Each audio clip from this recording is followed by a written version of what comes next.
Right ఇక top 1 details చూసుకున్నట్లయితే పేరు గొప్ప ఊరు దిబ్బ అన్నట్టు ఉంది హైడ్రా పరిస్థితి. చెప్పడానికి నీతులు కానీ పాటించడానికి కాదు అన్నట్టు వ్యవహరిస్తోంది. 10 మందికి నీతులు చెబుతూ ఎలా బతకాలో చెప్పే హైడ్రా తన దగ్గర పనిచేస్తున్నటువంటి సిబ్బందిని మాత్రం జీతాలు ఇవ్వక వేధిస్తోంది. దీన్ని నిరసిస్తూ హైడ్రా డిఆర్ఎఫ్ సిబ్బందికి నిరసనలకు దిగారు. దీంతో బుద్ధభవన్ హైడ్రా కార్యాలయం వద్ద ఉద్రిక్తత నెలకొంది. తమ జీతం కట్ చేస్తున్నారంటూ ఆందోళన వ్యక్తం చేశారు. జీతం తగ్గించడంతో ఇవాల్టి నుంచి విధులకు వెళ్లమని సిబ్బంది హెచ్చరిస్తున్నారు. రాత్రి పగలు తమతో పనులు చేయించుకుని జీతంలో 5,000 కట్ చేయడం ఏంటని ప్రభుత్వంపై మండిపడుతున్నారు. గతంలో జీహెచ్ఎంసీ అండర్లోని ఈవీడీఎంలను పనిచేసినటువంటి 1,100 మంది అవుట్సోర్సింగ్ సిబ్బంది ప్రస్తుతం హైడ్రాలోని డిఆర్ఎఫ్లో విధులు నిర్వహిస్తున్నారు. ఇటీవల రాష్ట్ర ప్రభుత్వం అవుట్సోర్సింగ్ ఉద్యోగులు అందరికీ ఒకేలా జీతాలు అందేలా జీవో తీసుకొచ్చింది. ఆ జీవో ప్రకారం అందరికీ ఒకేలా జీతాలు అందాలి, కానీ తమకు మాత్రం 5,000 కట్ చేసినట్టు జీతాలు ఇచ్చినట్టు సిబ్బంది చెబుతున్నారు. మొత్తం సిబ్బందిలో దాదాపు సగం మందికి జీతం కట్ అయినట్టు ఆవేదన వ్యక్తం చేస్తున్నారు. ఎందుకు జీతంలో కోత విధించారో చెప్పాలని సిబ్బంది డిమాండ్ చేస్తున్నారు. దీనికి సంబంధించి తాజా అప్డేట్స్ అందించడానికి మా కరెస్పాండెంట్ రంజిత్ సిద్ధంగా ఉన్నారు. రంజిత్, చెప్పండి. హైదరాబాద్ హైడ్రా కార్యాలయం వద్ద హైడ్రాకు సంబంధించిన డిఆర్ఎఫ్ యొక్క సిబ్బంది ఆందోళన వ్యక్తం చేసి నిరసన కార్యక్రమాలు ఉదయం 10 గంటల నుంచి దాదాపు 6 గంటల వరకు కూడా ధర్నా చేపట్టిన పరిస్థితి కనబడుతుంది. దాదాపు 2 సంవత్సరాలుగా హైడ్రా పేరిట 1,100 మంది సిబ్బందిని డిఆర్ఎఫ్ లోకి తీసుకోవడం, గతంలో జిహెచ్ఎంసీలో పనిచేసినటువంటి ఈబీటీఎం సంబంధించిన 1,100 మందిని హైడ్రాకు తీసుకొని హైడ్రా సేవలతో పాటుగా ప్రమోషన్స్ ఉంటాయని మభ్యపెట్టి ఈ సంస్థలోకి తీసుకున్నారని కూడా స్థానికంగా ఉన్న సిబ్బంది చెప్పిన పరిస్థితులు కనబడుతున్నాయి. దానిలో భాగంగా ఇప్పటికే రాష్ట్రంలోని అవుట్సోర్సింగ్ లో ఉన్న ఏదైతే ఉద్యోగులు ఉన్నారో ఉద్యోగులందరికీ కూడా ఒకే వేతనాలు చెల్లించాలనే రాష్ట్ర ప్రభుత్వం తీసుకొచ్చిన 1272 జీవో ప్రకారమే వీళ్లకు జీతాలు తగ్గిస్తున్నామని చెప్పేసి హైడ్రా యొక్క సిబ్బందికి చెప్పడంతో వాళ్ళందరూ కూడా గత ఆగస్టులో వాళ్ళకు నోటిఫికేషన్ కూడా జారీ చేసి జీవో చేశామని చెప్పారు. జీవో అనేది ప్రకటించినప్పటికీ కూడా 24 గంటలు కావచ్చు, 365 రోజులు హైదరాబాద్ నగరంలో కావచ్చు, తెలంగాణ రాష్ట్రంలో ఎక్కడ రిస్క్ ఆపరేషన్ ఉన్నా, ఎక్కడ విపత్తులు ఉన్నా సరే దాంట్లో ముందు ఉండేది డిఆర్ఎఫ్ సిబ్బంది అంటూ ఒకవైపు శ్రీశైలంలో కావచ్చు, మరోవైపు భద్రాచలంలో కావచ్చు, మొన్న హైదరాబాద్ లో భారీగా కూర్చున్న వర్షాలకు కావచ్చు, కుక్క నుంచి అంటే కుక్క చనిపోయినప్పటికీ కూడా దాన్ని తొలగించాలంటే హైడ్రా కావాలి, చెట్లు విరిగిపోతే హైడ్రా కావాలి. ఎస్ఎల్బిసి టన్నుల్లో దాదాపు 12 కిలోమీటర్ల వరకు కూడా చూసుకొని పోతే ఆక్సిజన్ అందని పరిస్థితుల్లో విపత్తుల్లో పనిచేసినటువంటి హైదరాబాద్ సిబ్బంది కావచ్చు, డిఆర్ఎఫ్ సిబ్బందికి ఏ విధంగా వేతనాలు తగ్గిస్తారని కూడా ప్రశ్నలు వెళ్తున్నాయి. దాంతో పాటుగా గతంలో చూసుకుంటే గత ప్రభుత్వంలో ఏనాడు 2018 నుంచి ఇప్పటి వరకు ఏ రోజు కూడా విపత్తులు రాలేదు. దాంతో పాటుగా శాలరీలు ఆపిన ఇవి కూడా లేవు. కానీ ఈ 2 సంవత్సరాల్లో ఇప్పటికీ 3 నెలలుగా శాలరీస్ ఆపడంతో పాటుగా మమ్మల్ని ఇబ్బంది పెట్టుతున్నారని కూడా ఆవేదన వ్యక్తం చేసిన పరిస్థితులు కనబడుతున్నాయి. ఉదయం నుంచి 6 గంటల వరకు వీళ్ళు నిరసన కార్యక్రమాలు చేపట్టేసి రోడ్లపై బైఠాయించి ధర్నా చేస్తున్నప్పటికీ కనీసం దానికి సంబంధించిన ఉన్నతాధికారులు కూడా స్పందించకపోవడంతో దాదాపు 6 గంటలు చేయడంతో పైన ఉన్నత స్థాయి ఉన్న అధికారులు పైకి పిలిపించేసి దానికి సంబంధించినటువంటి శాలరీ చేయడంతో పై అధికారులతో కావచ్చు, ముఖ్యమంత్రితో మాట్లాడతామని కూడా మభ్యపెట్టిన పరిస్థితులు కనబడుతున్నాయి. అంటే రాష్ట్రంలో జరుగుతున్న హైడ్రా ఏదైతే ఉందో అక్రమాలను కావచ్చు, చెరువులను కావచ్చు, వీటన్నిటిని కాపాడడానికి, ప్రజల సొత్తును కాపాడడానికి తీసుకొచ్చామని చెప్పుకున్న రేవంత్ రెడ్డి ఏ విధంగా పనిచేపించుకున్న హైడ్రా సిబ్బందికే జీతాలు ఇవ్వకపోవడం అనేది ఏంటిదని కూడా స్థానికంగా ఉన్న ప్రజలు కావచ్చు, ఉద్యోగస్తులు కూడా ప్రశ్నించిన పరిస్థితి కనబడుతుంది. అంటే పేరు గొప్ప ఊరు దిబ్బ అనే పరిస్థితిగా 5,000 కట్ ఎందుకు చేస్తున్నారు? ఈ 5,000 కట్ చేసినటువంటి క్రమంలో ఈ 5,000 ఎవరి జేబుల్లోకి వెళ్తున్నాయి ఏంటి అసలు? గతంలో చూసుకున్నట్లయితే బీఆర్ఎస్ ప్రభుత్వంలో ఉన్నప్పుడు ఈవీడీఎంలో ఉన్న సిబ్బంది అవుట్సోర్సింగ్ ఉన్న వాళ్ళకు దాదాపు 24,700 రూపాయల నుంచి 30,000 వరకు జీతాలు ఉన్నాయి. దానిలో అంటే దానికి సంబంధించిన ఏదైతే శాలరీస్ ఉన్నాయో ఆ శాలరీస్ అందరినీ కూడా హైడ్రాకి సంబంధించినది ఏంటంటే రిస్క్ ఆపరేషన్ కావచ్చు, దానికి సంబంధించిన మార్షల్ వీళ్ళందరూ కూడా అంటే 24 గంటలు వాళ్ళకు కష్టతరం ఉంటుంది. వాళ్ళకు హైడ్రాకి సంబంధించిన వాళ్ళందరికీ జీతాలు పెంచాలని కూడా గతంలో ఒక మెమోండో కూడా ఇచ్చిన పరిస్థితులు ఉన్నాయి. కానీ దానికి విరుద్ధంగా అవుట్ సోర్సింగ్ లో అంటే వీళ్ళు దాదాపు 2016, 2014, 2020 అంటే 2020 వరకు చేసిన వాళ్ళు ఎవరైతే ఉన్నారో వీళ్ళని లీడ్ గా తీసుకొని వాళ్ళ శాలరీస్ కట్ చేస్తున్నారు. కొత్తగా వచ్చిన వాళ్ళు బేసిక్ శాలరీస్ ఏది ఉన్నాయో వాళ్ళని ఆధారంగా చేసుకొని 10 సంవత్సరాల ఎక్స్పీరియన్స్ ఉన్న వాళ్ళకు కూడా వీళ్ళతో పాటుగా శాలరీస్ ఇవ్వడంతో అది హైడ్రాకు సంబంధించిన ఫండ్గా ఉంటుంది. ఎందుకంటే దానికి సంబంధించిన ఫండ్ లేదు, దానికి సంబంధించిన అమౌంట్ లేకపోవడం వల్లనే సరైన సమయంలో జీతాలు ఇవ్వటం అని చెప్తున్నారు. అలాంటిది 3,000 కోట్ల రూపాయల బడ్జెట్ ఏర్పడుతున్న హైడ్రా అనేది ఇప్పుడు శాలరీస్ ఇవ్వడానికి ఏమి ఇబ్బంది పడుతుందని కూడా అక్కడ ఉన్న ఉద్యోగస్తులు ప్రశ్నించిన పరిస్థితి కనబడుతుంది. అంటే ప్రభుత్వానికి సంబంధించిన మంత్రులు కావచ్చు, ముఖ్యమంత్రులు కావచ్చు, వాళ్ళ జీతాలు మాత్రం హై లెవెల్లో ఉంటాయి. వాళ్ళకు మెయింటెనెన్స్ మాత్రం ఎక్కడ తక్కువ కాకుండా ఉంటుంది. కానీ వాళ్ళ కోసం పనిచేసేటువంటి ఏదైతే అధికారుల కోసం పనిచేసే కావచ్చు, ప్రభుత్వం కోసం పనిచేసే సిబ్బంది యొక్క శాలరీ కట్ చేయడం వల్ల రోజువారీ సరుకులు తెచ్చుకోవడానికి, నిత్యావసర సరుకులతో పాటుగా ఇంటి రెంట్ కట్టుకోవడానికి కూడా ఇబ్బంది పడుతున్నారని, వీళ్ళకి వచ్చి 24,000లో 6,000 రూపాయలు కట్ చేస్తే ఓన్లీ 18,000 రూపాయలతో జీవనం గడపడం ఎలా అని కూడా ప్రశ్నిస్తున్నారు. కానీ దానికి ప్రభుత్వం మాత్రం 2 రోజులు 3 రోజులని పోస్ట్పోన్ చేస్తుంది. ఈ రోజు దాదాపు 6 గంటల తర్వాత కూడా సమావేశానికి రమ్మని కూడా పైకి ఉన్నతాధికారులు పిలిచిన పరిస్థితులు కనబడుతున్నాయి. కానీ అక్కడికి వెళ్ళిన తర్వాత చూస్తే పై అధికారులతో పాటుగా ముఖ్యమంత్రి దగ్గరికి దానికి సంబంధించిన శాఖకు ముఖ్యమంత్రి చైర్మన్ గా ఉండడంతో ముఖ్యమంత్రితో మాట్లాడేసి దాని యొక్క పరిస్థితులు తెలియజేస్తాము, దాని తర్వాత మీకు చెప్తాము, అంటే ఏ విధమైన కట్ చేయము అనేది ఒక హామీ ఇచ్చినట్టుగా చెప్తున్నారు. తప్పితే దాంట్లో కూడా ఏమైనా ఆధారం లేకపోవడంతోనే, అంటే కేవలం మీడియాలో ఎక్కడ హల్చల్ అవుతుందనే ఉద్దేశంతోనే అధికారులు పైకి పిలిపించారు. తప్పితే దీంట్లో మేమేది ధర్నా చేస్తున్నాము దాన్ని విఫలం చేయడానికి అధికారులు ప్రయత్నం చేస్తున్నారు. జీవనం గడవడం కూడా ఇబ్బందిగా ఉంది. ఇవన్నిటికీ కారణమైనటువంటి ప్రభుత్వం కావచ్చు, హెచ్ఎంసీ జరిపిన హైడ్రా కూడా బాధ్యత తీసుకొని మా యొక్క శాలరీస్ ఇవ్వాలని డిమాండ్ చేసే పరిస్థితులు కనబడుతున్నాయి. Suresh, right, thank you Ranjith.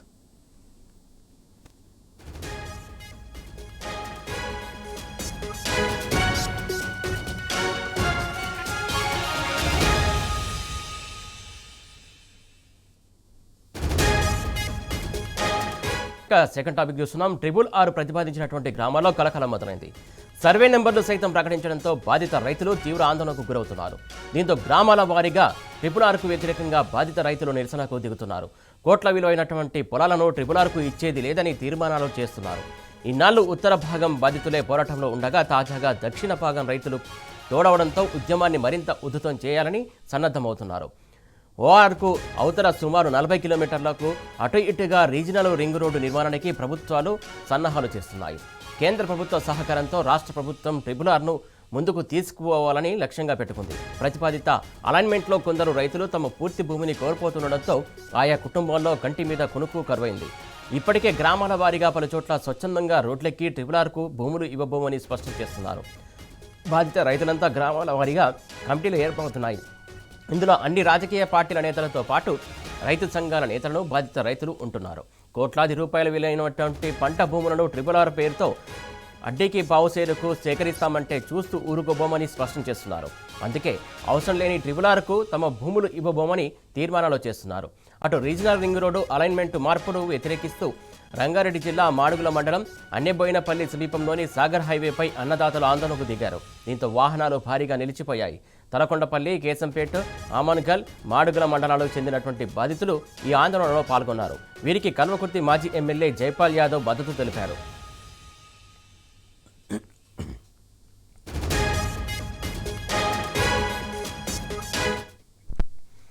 దీనికి సంబంధించి తాజా అప్డేట్స్ మా కరెస్పాండెంట్ శేఖరాచార్య అందిస్తారు. శేఖరాచార్య, చెప్పండి.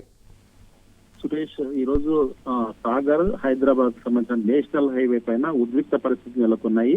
దీనికి సంబంధించి RRR అలైన్మెంట్ మార్పు ఏదైతే కాంగ్రెస్ ప్రభుత్వం వచ్చాక మార్పు చేసిందో ఆ మార్పునంతా కూడా వ్యతిరేకిస్తూ ఇక్కడ ఉండేటువంటి కల్వకుర్తి నియోజకవర్గంలో ఉండేటువంటి మాడుగుల, ఆమన్గల్, తలకొండపల్లి, పక్క నియోజకవర్గాలు చూసినట్టయితే కేశంపేట, ఇటు చూస్తే దేవరకొండకు సంబంధించిన కొన్ని మండలాలు కూడా ఈ RRR అలైన్మెంట్ మార్పుతో చాలా మంది పేద రైతుల భూములు పోతున్నాయని చెప్పేసి కూడా వాళ్ళు కొద్ది రోజుల నుంచి కూడా ఆందోళనలు చేసినటువంటి పరిస్థితి కనిపించింది.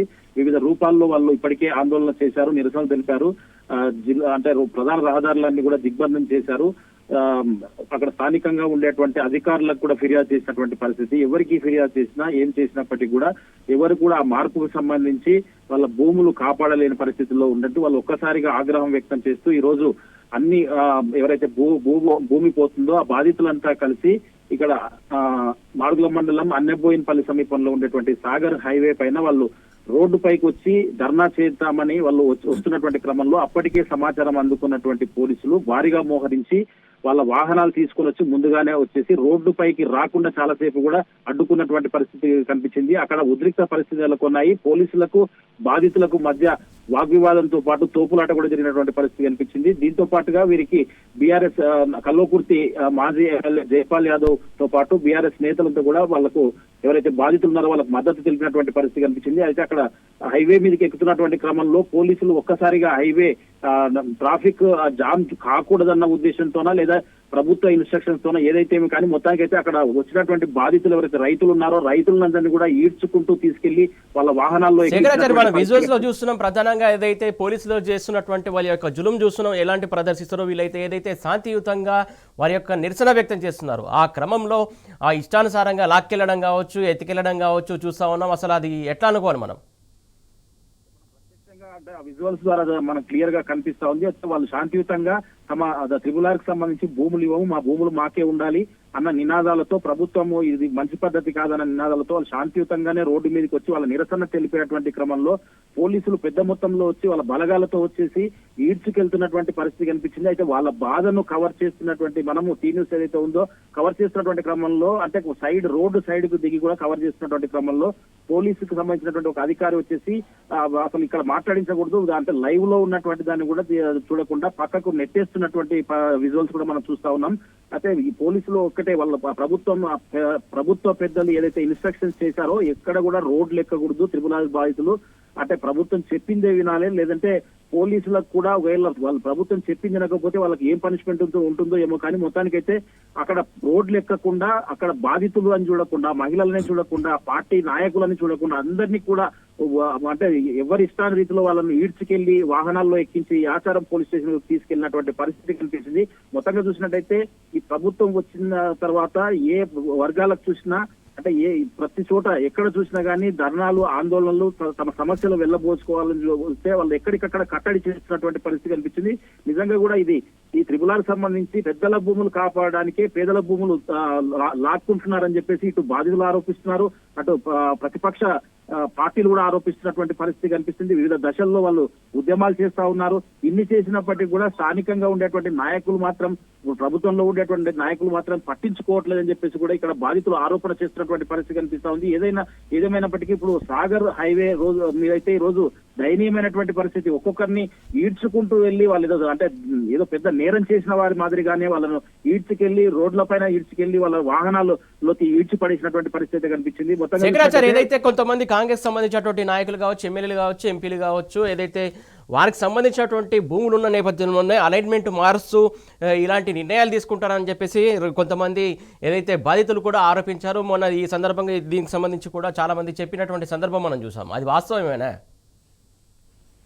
సురేష్? ఎగ్జాక్ట్లీగా మీరు చెప్తున్నట్టుగా బాధితులు ఇక్కడ అయితే అదే ఆరోపిస్తున్నారు. కేవలం అంటే పెద్దవాళ్ల భూములు కాపాడడానికే ఇప్పుడు కాంగ్రెస్ అధికారంలో ఉన్నటువంటి నాయకుల భూములు అటువైపు ఉన్నాయి కాబట్టి వాళ్ళ భూములు కాపాడుకోవడానికి అలైన్మెంట్ మార్చారని చెప్పేసి గతంలో అంటే కొంతమంది మాత్రం గతం బీఆర్ఎస్ ప్రభుత్వం చేసినటువంటి అలైన్మెంట్ కేవలం అంటే సాగుకు యోగ్యంగా లేనటువంటి భూములు, తర్వాత గుట్టలు రాళ్ళు ఉన్నటువంటి భూములు, తక్కువ రైతులకు నష్టం జరిగేటువంటి భూములను అప్పుడు సెలెక్ట్ చేస్తే ఇప్పుడు కేవలం ఎక్కువ సన్నకారు, చిన్నకారు రైతులు, పెద్ద మొత్తంలో రైతులు, సన్నకారు రైతులు నష్టపోయే విధంగా ఇప్పుడు అలైన్మెంట్ తయారు చేశారని చెప్పేసి దీనివల్ల అంటే రింగులు ఈ త్రిపుల్ ఆర్ రోడ్ అయితే ఉంది వంకలుగా తిప్పుకుంటూ పోయారని చెప్పేసి అది కేవలం పెద్దల భూములు కాపాడడానికే ఈ రకంగా చేశారని చెప్పేసి మా పొట్టగొట్టడానికి ఇదంతా చేశారని చెప్పేసి కూడా బాధితులు ఆరోపిస్తున్నటువంటి పరిస్థితి కనిపిస్తా ఉంది, స్పష్టంగా కనిపిస్తా ఉంది. ఏదేమైనప్పటికీ ఎట్టి పరిస్థితుల్లో మేము భూములు మాత్రం ఇచ్చే ప్రసక్తే లేదు, మా ప్రాణాలు పోయినా సరే కానీ భూమి అయితే ఇచ్చే ప్రసక్తే లేదు, ఇంకో మరో మాట కూడా మాట్లాడే ప్రసక్తే లేదు. మేము ఎన్ని ఉద్యమాలు చేస్తాం, జైలుకైనా పోతాం, లేదంటే మమ్మల్ని ప్రాణాలు తీసినా సరే కానీ తరతరాలుగా కష్టపడి సంపాదించుకున్నటువంటి భూమిని మా లాక్కోవడం ఎంతవరకు సమంజసమని చెప్పేసి కూడా వాళ్ళు నిలదీస్తున్నటువంటి పరిస్థితి కనిపిస్తాం. Suresh right, thank you Shekarachari. ఇక థర్డ్ టాపిక్ చూసుకున్నట్లయితే తెలంగాణలో పేదలకు నాణ్యమైన ఆరోగ్య సేవలు అందించడంలో కీలక పాత్ర పోషిస్తున్న ఆరోగ్యశ్రీ పథకం మరోసారి సంక్షోభంలోకి వెళ్ళింది. ప్రైవేటు నెట్వర్క్ ఆసుపత్రులు నిన్న రాత్రి 12 గంటల నుంచి రాష్ట్ర వ్యాప్తంగా ఆరోగ్యశ్రీ సేవలను నిలిపివేశాయి. 9 నెలలుగా ఆరోగ్యశ్రీ నెట్వర్క్ ఆసుపత్రులు సమస్యలు పరిష్కారం లేకుండా ఉండటంతో ఈ నిర్ణయం తీసుకున్నాయి. గత ఆగస్టు నుంచి ప్రభుత్వంతో అనేక చర్చలు విన్నపాలు చేసినా వాటికి స్పందన లేకపోవడం, బకాయిలు విడుదల చేయకపోవడం, వ్యవస్థాపిత పరిష్కారాలు లేకపోవడం ఈ నిర్ణయానికి కారణం. ప్రస్తుతం అనేక ప్రైవేటు ఆసుపత్రులు ఆరోగ్యశ్రీ ద్వారా చికిత్స అందిస్తున్నాయి. అయితే ప్రైవేటు ఆసుపత్రుల ఈ నిర్ణయం రాష్ట్రంలోని లక్షలాది మంది పేద ప్రజల ఆరోగ్యంపై ప్రభావం చూపనుంది.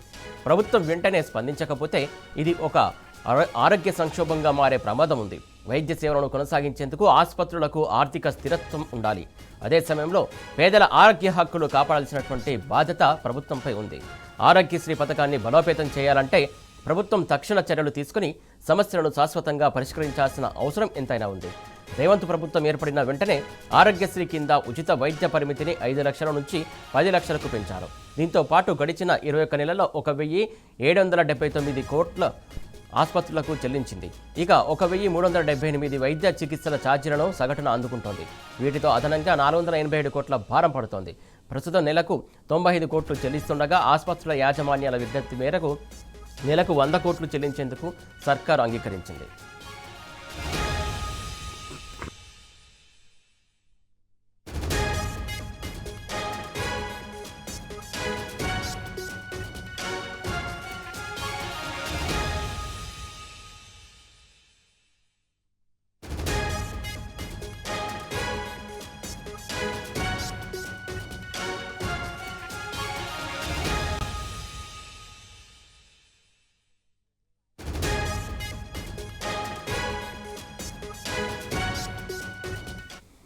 దీనికి సంబంధించి తాజా అప్డేట్స్ అందించడానికి మా కరెస్పాండెంట్ అరవింద్ సిద్ధంగా ఉన్నారు. అరవింద్, చెప్పండి, మొత్తానికి ఆరోగ్యశ్రీకి కాంగ్రెస్ ప్రభుత్వమే తూట్లు పడడం ఎలా చూడాలి? సురేష్, ఏదైతే తెలంగాణ రాష్ట్రంలో ఇప్పటికే కాంగ్రెస్ ప్రభుత్వం వచ్చిన తర్వాత కూడా పేదోడి వైద్యం శాపంగా మారిందని కూడా ప్రధానంగా కనిపిస్తుంది. ఏదైతే నిన్న రాత్రి నైట్ 12 సమయం తర్వాత కూడా తెలంగాణ రాష్ట్రంలో మరియు హైదరాబాద్ లో కూడా ప్రైవేట్ ఆసుపత్రుల్లో కూడా ఇప్పటికే ఆరోగ్యశ్రీ సేవలు బంద్ అయినట్టు కూడా ప్రధానంగా మనకు తెలుస్తుంది. ఏదైతే పెండింగ్ బకాయిలు కూడా ప్రభుత్వం చెల్లించట్లేదని కూడా ఇప్పటికే తీవ్రంగా మండిపడుతున్నారు. ప్రైవేట్ హాస్పిటల్ యాజమాన్యం గత 20 రోజుల నుండి కూడా ఆరోగ్యశ్రీ సీఈఓ గారితో సంప్రదింపులు జరిపినా, అటు ప్రభుత్వంతో సంప్రదింపులు జరిపినా, అటు వైద్య శాఖ మంత్రితో సంప్రదింపులు జరిపినా ఎలాంటి స్పందన కూడా రాకపోవడం ఇది చాలా చర్చనీయాంశం మారింది. కేవలం 1,400 కోట్ల బకాయిలు 100 కోట్లు మాత్రమే విడుదల చేశారు. ఈ 100 కోట్లు ఏ విధంగా డిస్ట్రిబ్యూషన్ చేశారని కూడా ఇప్పటికే ఆ ప్రైవేట్ యాజమాన్యం అంతా తీవ్రంగా మండిపడుతున్నారు. అంటే ఒక్క హాస్పిటల్ కి పెండింగ్ బడ్జెట్ దాదాపు 350 నుండి 450 కోట్ల పెండింగ్ బకాయిలు ఉన్నాయి. కానీ 100 కోట్లు ఇవ్వడం వల్ల మాకు ఎలాంటి బెనిఫిట్ లేదంటూ కూడా ఈ రోజు వాళ్ళు కూడా సమ్మె కొనసాగుతుందని కూడా చెప్పుకోవచ్చు. వాళ్ళు ప్రధానంగా వాళ్ళ డిమాండ్ ఏదైతే పెండింగ్ బకాయిలు ఉన్నాయో అవి చెల్లిస్తేనే మాత్రం మేము వైద్య ఆరోగ్య సేవలు కూడా కొనసాగిస్తాం, లేకపోతే అంతవరకు ఎలాంటి సేవలు కూడా కొనసాగించమని కూడా వాళ్ళు ఇప్పటికే తెలియజేశారు. కొన్ని హాస్పిటల్లో మాత్రం ఇప్పటికే పాతగా ఆరోగ్యశ్రీ కార్డు పైన జైన్ అయిన వాళ్ళు కూడా ఇప్పటికే సమస్యలు పడ్డారని కూడా కనిపిస్తుంది. ఎందుకనంటే ఒకవేళ వాళ్ళు డిశ్చార్జ్ అయ్యే టైంకి ఈ ఆరోగ్యశ్రీ బిల్లులు రాకపోవడంతో వాళ్ళు కూడా సొంతంగా కట్టుకునే పరిస్థితి కూడా వస్తుందని కూడా ఇప్పటికే మండిపడుతున్నారు. గతంలో టీఆర్ఎస్ ప్రభుత్వంలో అందరికీ ప్రతి ఒక్క ఆరోగ్యశ్రీకి కానీ మరియు వైద్య రంగానికి కేసీఆర్ పెద్దపీట వేస్తే, కానీ కాంగ్రెస్ ప్రభుత్వంలో మాత్రము రోడ్డున పడేసిందని కూడా ఇప్పటికే తీవ్రంగా అందరూ మండిపడుతున్నారు. ఆ ప్రైవేట్ హాస్పిటల్స్ అసోసియేషన్ వాళ్ళు కూడా పెండింగ్ బకాయిలు వెంటనే చెల్లించాలి. 1,400 కోట్లలో కనీసం మాకు 800 కోట్లు రిలీజ్ చేసినా గానీ మేము ఆరోగ్యశ్రీ సేవలు కొనసాగిద్దాం. కానీ అటు 100 కోట్లు రిలీజ్ చేయడం వల్ల అసలు ఇది ఎలాంటి ఉపయోగపడుతుందని కూడా ఇప్పటికి వాళ్ళు తీవ్రంగా మండిపడుతున్నారు. మరి ఇంకో విధంగా చూసుకుంటే ఏదైతే గతంలో జరిపిన చర్చల ప్రకారం నెలకు కనీసం గ్రీన్ ఛానల్ ద్వారా 100 కోట్లు రిలీజ్ చేస్తారని కూడా తెలిపారు. కానీ సరే ఆ 100 కోట్లు రిలీజ్ చేయకపోవడంతో ఇప్పటికే తీవ్రంగా ఆవేదనకు గురవుతున్నారు. 100 కోట్లు రిలీజ్ చేస్తే ఎవ్రీ మంత్ ఇప్పటి వరకు మొత్తానికి 800 కోట్లు అవుతాయి 8 నెలల నుండి చూసుకుంటే. కానీ అలాంటి ఏం లేకపోవడంతో పెరిగి 1,400 కోట్లు కావడంతో ఇప్పటికే తీవ్రంగా ఆవేదన కూడా వాళ్ళు వ్యక్తం చేస్తున్నారని కూడా తెలుస్తుంది. ఏదేమైనప్పటికీ కూడా తెలంగాణలో అంటే నిన్నటి రాత్రి నుండి ఈ రోజు నుండి కొనసాగుతుంది ఆరోగ్యశ్రీ సేవలు కూడా. అరవింద్, మొత్తానికైతే సేవలు అయితే అర్ధరాత్రి నుంచి ఆపేశారు. కాకపోతే ఈ 2 రోజుల క్రితం ఎవరైనా అడ్మిట్ అయి ఉండి మరో 2 రోజుల తర్వాత గిట్ట డిశ్చార్జ్ అయ్యే క్రమంలో వాళ్ళ బిల్లులు ఎవరు కట్టాలి? వాళ్ళకి పరిస్థితి ఏంది అసలు ఇప్పుడు? సేవలు బంద్ కాక ముందు 2 రోజుల ముందు ఏదైనా వ్యక్తులకు ఇప్పుడు వాళ్ళను బిల్లు కట్టమని కూడా ప్రైవేట్ యాజమాన్యం కూడా తెలపడంతో వాళ్ళు అయమయంలో సందిగ్ధంలో పడ్డది కూడా ప్రధానంగా తెలుస్తుంది. ఎందుకనంటే ఒక్కొక్కరి బిల్లు దగ్గర 1,50,000, 80,000, 80,000 అవుతుంది. కేవలం ఆరోగ్యశ్రీ పైన అడ్మిట్ అయ్యేది బీపీఎల్ బిలో పావర్టీ లైన్ వాళ్ళే అడ్మిట్ అయ్యి చేసుకుంటారు. కానీ వాళ్ళకు కూడా ఇప్పుడు బిల్లులు కట్టాలనే పరిస్థితి వస్తే మాత్రం వాళ్ళు ఏదో ఒకటి అమ్మాయినా కానీ బిల్లులు కట్టాలని కూడా ప్రైవేట్ యాజమాన్య హాస్పిటల్ కూడా ఒత్తిడి చేయడం కూడా జరుగుతుంది. ఇది ఇలానే కంటిన్యూ అవుతుంది. మరి ప్రభుత్వం తరఫున కూడా మాకు ఎలాంటి ఫండింగ్ కూడా రావట్లేదు. సో ఇప్పుడు మీరు జైనవారు కాబట్టి మీరు తప్పకుండా బిల్లు కట్టాలని కూడా వారికి ఇప్పటికే వైద్య సేవలు కూడా గవర్నమెంట్ హాస్పిటల్లో కొన్ని ఇంటర్కమ్ గవర్నమెంట్ హాస్పిటల్ మరియు ప్రైవేట్ హాస్పిటల్ కూడా ఇప్పటికే వారికి సేవలు కూడా నిలిపేసినట్టు కూడా ప్రధానంగా తెలుస్తుంది. హాస్పిటల్ యాజమాన్యం కూడా ప్రభుత్వం దగ్గర నుండి మాకు ఎలాంటి కాల్ రాలేదు, ఎలాంటి చర్చలు రాలేదు. కేవలం ఆరోగ్యశ్రీకి సంబంధించిన సీఓ గానీ డైరెక్టర్ గానీ మరియు వైద్య శాఖ ఆరోగ్య మంత్రి వీళ్ళు సెక్రటరియట్ లో మీటింగ్ పెట్టుకుని 100 కోట్లు రిలీజ్ చేస్తే అసలు ఇది ఎవరికి ఉపయోగపడుతుంది, ఎవరిని పిలిచి మాకు చర్చలు జరిపారని కూడా ఇప్పటికే ఏదైతే ప్రైవేట్ హాస్పిటల్స్ యూనియన్ అసోసియేషన్ వాళ్ళు కూడా నెట్వర్క్ అసోసియేషన్ వాళ్ళు కూడా ఇప్పటికే తీవ్రంగా మండిపడుతున్నారు. ఏదేమైనప్పటికీ కూడా మాకు అంటే తక్షణమే బిల్లులు రిలీజ్ చేస్తే మాత్రం ఆ హాస్పిటల్లో ప్రైవేట్ హాస్పిటల్ ఆరోగ్యశ్రీ సేవలు కండక్ట్ చేస్తాం, లేకపోతే యథావిధిగా సమ్మె నిరసన కొనసాగుతుందని కూడా వాళ్ళు ప్రధానంగా తెలియజేశారు. Thank you Aravind. రైట్, ఇక ఫోర్త్ టాపిక్ చూసుకున్నట్లయితే గతమెంతో ఘనం భవిష్యత్తు ప్రశ్నార్థకం అన్నట్టుగా హైదరాబాద్ రియల్ ఎస్టేట్ వ్యాపార పరిస్థితి మారింది. ఒకప్పుడు ఎకరం 100 కోట్లకు విక్రయించి ప్రపంచ స్థాయి పెట్టుబడులను ఆకర్షిస్తే ఇప్పుడు కనీసం కట్టిన ఇళ్లను కూడా అమ్ముకోలేని దయనీయ పరిస్థితి దాపురించింది. రేవంత్ ప్రభుత్వం అనాలోచిత నిర్ణయాలతో రాజధానిలో రియల్ ఎస్టేట్ రంగం కోలుకోలేకపోతోంది. 10 ఏళ్ల కాలంగా ఆకాశాన్నంటే స్థాయిలో బహుళ అంతస్తుల భవనాలు దూసుకుపోగా ఇప్పుడేమో హైడ్రా పేరిట పలు చోట్ల పేక మేడల్లా భవనాలు కూలిపోతున్నాయి. సామాన్య జనాలతో పాటు రియల్ ఎస్టేట్ వ్యాపారులు భయాందోళనకు గురవుతున్నారు. 8 నెలలుగా పేదలు సామాన్యుడికి కంటి మీద కునుకు లేకుండా హైడ్రాను ప్రభుత్వం ఉసిగొల్పిందని గగ్గోలు పెడుతున్నారు. రేవంత్ సర్కార్ వచ్చిన తర్వాత నుంచి ఇప్పటి వరకు సిటీ రియాలిటీ దిగజారుతూనే ఉంది.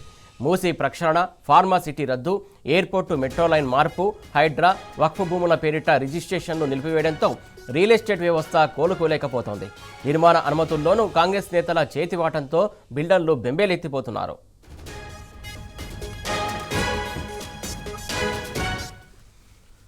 రైట్, ఇదే అంశం సంబంధించి మరింత తాజా సమాచారం అందించడానికి మా క్రైమ్ బ్యూరో చీఫ్ భాస్కర్ సిద్ధంగా ఉన్నాడు. భాస్కర్, చెప్పండి, మొత్తానికి రియల్ ఎస్టేట్ రంగం సంబంధించి మొత్తానికి బోర్డు తిప్పేస్తున్నటువంటి క్రమం వైపు నడుస్తుంది, మొత్తానికి కుప్పకూలిపోయింది అనుకోవాలా?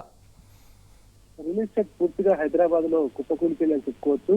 దాదాపు కాంగ్రెస్ ప్రభుత్వం వచ్చి 20 నెలలు కావస్తోంది. 20 నెలల కాలంలో ఆర్ఆర్ ట్యాక్స్ పేరిట డబ్బులు వసూలు చేస్తున్నటువంటి ప్రభుత్వంలోని శ్రద్ధలు ఒకవైపు, మరోవైపు సేల్స్ లేక రియల్ ఎస్టేట్ పూర్తిగా కట్టినటువంటి సిటీ మొత్తంగా సిటీ అవుట్స్కట్స్ నుంచి సిటీ లోపల వరకు ఉన్నటువంటి ఫ్లాట్స్ అమ్ముడుపోక తీవ్రమైనటువంటి ఇబ్బందులు ఎదుర్కొంటున్నారు. రోజుకొక కంపెనీ మూతపడుతున్నటువంటి పరిస్థితి కనిపిస్తోంది.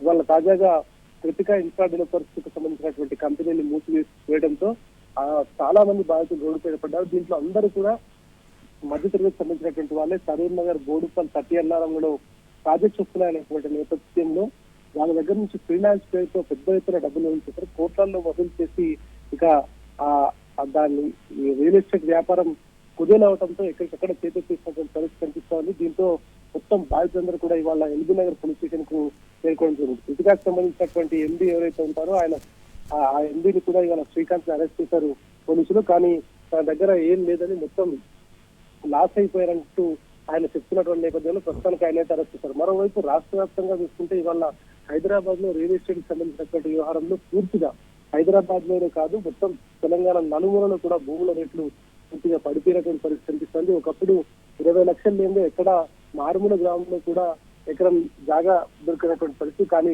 ఇవాళ ఎక్కడ సేల్స్ లేకపోవడంతో పెద్ద ఎత్తున రియల్ ఎస్టేట్ అంతా కూడా కుప్పకూలిపోయిందని చెప్పుకోవచ్చు. రియల్ ఎస్టేట్ వ్యాపారస్తులు చేతులు చేయడం, చాలా మంది ఆత్మహత్య చేసుకున్నటువంటి పరిస్థితి కూడా కనిపిస్తుంది. ఫైనాన్షియల్ గా చాలా డిస్టర్బ్ అయినటువంటి పరిస్థితి కనిపిస్తుంది.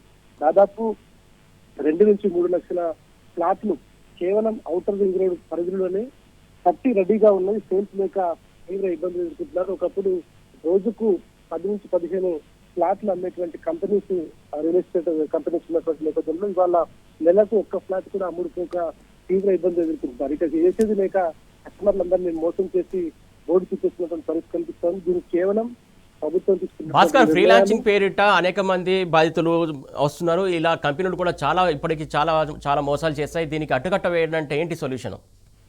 రేరా రూల్స్ ప్రకారం ఫ్రీలాన్స్ పేరిట అమ్మకాలు జరపదనేటువంటి చాలా క్లియర్ గా ఉంది. ఆ ప్రభుత్వం ఇచ్చినటువంటి గైడ్ లైన్స్ కావచ్చు, రేరా ఇచ్చినటువంటి గైడ్ లైన్స్ కావచ్చు, ఫ్రీలాన్స్ ఉండకూడదు అని చెప్పినప్పటికీ ఫ్రీలాన్స్ పేరిట ఇట్లాంటి సేల్స్ చేస్తా ఉన్నారు. అంటే ఒక 3 ఏళ్లలో ప్రాజెక్ట్ రాబోతుంది. ప్రాజెక్ట్ పూర్తయిన తర్వాత ఇప్పుడు 5,000 కడితే అప్పటికి 15,000 ఉంటుంది. కాబట్టి మీ డబ్బులు సేఫ్ గా డబుల్ అవుతాయి, మీకు తక్కువకే ఫ్లాట్ వస్తున్నటువంటి మాటలు చెప్తూ అనేక మంది బాధితుల దగ్గర నుంచి మోసం చేసినటువంటి పరిస్థితి. ఈ నేపథ్యంలోనే ఫ్రీలాన్స్ లో పేరిట పెద్ద ఎత్తున మోసాలకు పాల్పడుతున్నటువంటి నేపథ్యంలో చాలా కంపెనీలు, అంటే చాలా రియల్ ఎస్టేట్ కంపెనీలు కొత్త పేర్లతో వస్తూ వాళ్ళన్నింటినీ కూడా ఇట్లాంటి వ్యవహారంలో కొనసాగిస్తూ బాధితుల దగ్గర నుంచి డబ్బులు తీసుకొని పారిపోతున్నటువంటి పరిస్థితి కనిపిస్తోంది. ఇవాళ రూపాయి కూడబెట్టుకొని కూలీ చేసుకున్నటువంటి వాళ్ళు కావచ్చు, ఇటు ఉద్యోగం చేసుకొని సంపాదించుకున్నటువంటి వాళ్ళు కావచ్చు, ఊర్ల నుంచి వచ్చి ఇక్కడికి వచ్చి ఏదో ఒక చిన్నదో పెద్దదో ఒక డబుల్ బెడ్రూమ్ ఇల్లు కొనుక్కోవాలనేటువంటి మధ్యతరగతి ప్రజల ఆలోచనలు, మధ్యతరగతి ప్రజల ఆశలను సజీవంగా నాశనం చేస్తున్నటువంటి పరిస్థితి కనిపిస్తుంది. దీనికి రియల్ ఎస్టేట్ కంపెనీలు ఓవైపు ఇట్లాంటి వ్యవహారం కొనసాగిస్తూనే ప్రభుత్వం తీసుకున్నటువంటి నిర్ణయం ద్వారానే ఇట్లాంటి పరిస్థితి ఏర్పడింది అనేటువంటిది చాలా స్పష్టంగా కనిపిస్తోంది. ప్రస్తుతానికైతే దీనికి సంబంధించి ప్రతిగా కంపెనీకి సంబంధించినటువంటి బాధితులందరూ కూడా ఇవాళ ఎల్బీనగర్ పోలీసులకు వచ్చి కంప్లైంట్ ఇచ్చారు. విచారణ అయితే కొనసాగుతుంది. కానీ ఎండి కంపెనీ ప్రతిగా ఎండి శ్రీకాంత్ మాత్రం తన దగ్గర ₹1 కూడా లేదని, తను మొత్తం పూర్తిగా లాస్ అయిపోయాలంటూ చెప్తున్నటువంటి పరిస్థితి కనిపిస్తోంది. ఇప్పటికైనా బాధితులకు ఎప్పటికీ న్యాయం జరుగుతుందో చూడాల్సిన అవసరం కనిపిస్తోంది. మరోవైపు ఇట్లాంటి కంపెనీస్ ఫ్రీలాన్స్ పేరుతో వచ్చేటువంటి కంపెనీస్ లను నమ్మొద్దనేటువంటిది వేరే గతంలో గైడ్ లైన్స్ చెప్పింది. కానీ ఎప్పటికప్పుడు ప్రభుత్వం అనేటువంటి లంచగొండలను వాళ్ళను టోకర్లుగా ఏర్పాటు చేసుకొని చాలా మంది వాళ్ళకు లంచాలు ఇస్తూ ఇటువంటి వ్యవహారాన్ని అయితే కొనసాగిస్తున్నారు. ఇట్లాగే కొనసాగితే ఈ డిసెంబర్ కన్నా పెద్ద ఎత్తున ఇంకా రియల్ ఎస్టేట్ పూర్తిగా కుప్పకూలిపోయేటువంటి పరిస్థితి కనిపిస్తోంది. ఇప్పటికే నెలకు 1 ఫ్లాట్ కూడా అమ్మకాలు జరిగినటువంటి నేపథ్యంలో ఇంకా పూర్తిగా అధపాతాలకు పోయేటువంటి అవకాశం కనిపిస్తోంది. ఒకవైపు రియల్ ఎస్టేట్ వాళ్ళు ఇట్లాంటి మోసాలు మధ్యతరగతి ప్రజల నుంచి పెద్ద ఎత్తున డబ్బులు తీసుకుని వాళ్ళని రోడ్డు పైన వేసినటువంటి నేపథ్యంలో ప్రభుత్వం ఇప్పటికైనా వాళ్ళకు న్యాయం చేయకపోతే రాబోయే రోజులలో బాధితుల నుంచి పెద్ద ఎత్తున వ్యతిరేకత వచ్చే అవకాశం కూడా కనిపిస్తోంది. Suresh, right, thank you Bhaskar.